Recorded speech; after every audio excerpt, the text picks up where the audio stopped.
The question of whether narcissists are born or made has long intrigued researchers and clinicians. Emerging research suggests that all narcissists are born with certain genetic and neurobiological predispositions. However, factors such as childhood trauma and improper upbringing can exacerbate these traits, making some individuals worse over time. So, what exactly is happening in the brain of a narcissist? Let's break down the neural basis of empathy deficits. Empathy, the ability to understand and share the feelings of others, is divided into emotional and cognitive empathy. Emotional empathy involves sharing another person's emotional experience, while cognitive empathy involves understanding another person's perspective. Research shows that individuals with NPD have structural and functional abnormalities in brain regions associated with emotional empathy, such as the anterior insula and the anterior cingulate cortex. This impairment significantly compromises their ability to resonate with the emotions of others. On the other hand, cognitive empathy involves brain regions like the medial prefrontal cortex and the temporoparietal junction, while some narcissists retain cognitive empathy, allowing them to manipulate others. More severe cases show impairments here as well. But why are these brain regions impaired? Let's explore the role of genetics and early brain development. Genetic factors and early brain development play a significant role in predisposing individuals to narcissistic traits. Genetic studies indicate a heritable component to narcissism, while disruptions in neural development can lead to lasting empathy impairments, meaning neurodevelopmental abnormalities that affect the brain's empathy circuits create the foundational predisposition for narcissism. Now, while all narcissists are born with these predispositions, environmental factors can make things worse. Childhood trauma and improper upbringing are key players here. Traumatic experiences, such as abuse or neglect, can disrupt the development of healthy neural pathways related to empathy and emotional regulation. Similarly, environments that fail to teach empathy and social skills can reinforce narcissistic behaviors. Narcissism exists on a spectrum.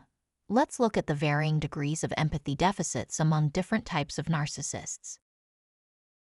Lesser narcissists exhibit significant deficits in both emotional and cognitive empathy, likely due to extensive neural impairments in the brain regions responsible for these functions.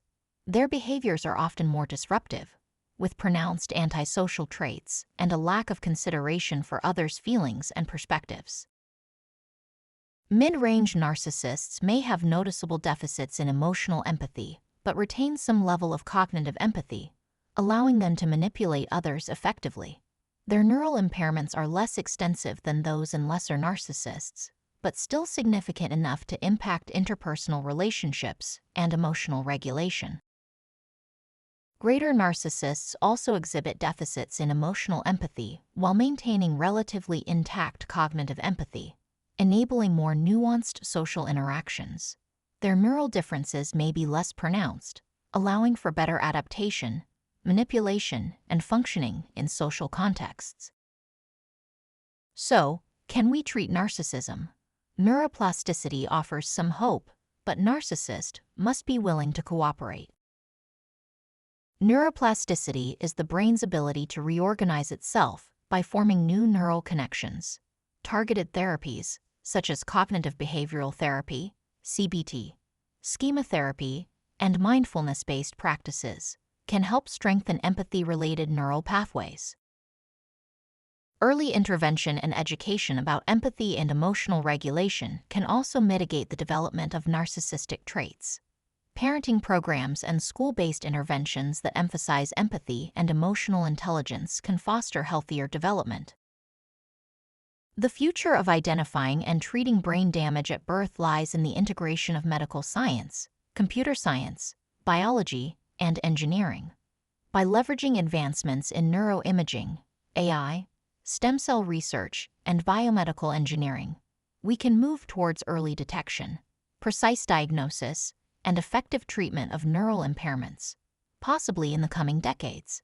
This interdisciplinary approach holds the promise of improving the lives of individuals affected by conditions like NPD and other neurodevelopmental disorders, ultimately contributing to a healthier and more resilient society. Thanks for watching. If you found this video insightful, make sure to like, share, and subscribe. See you next time.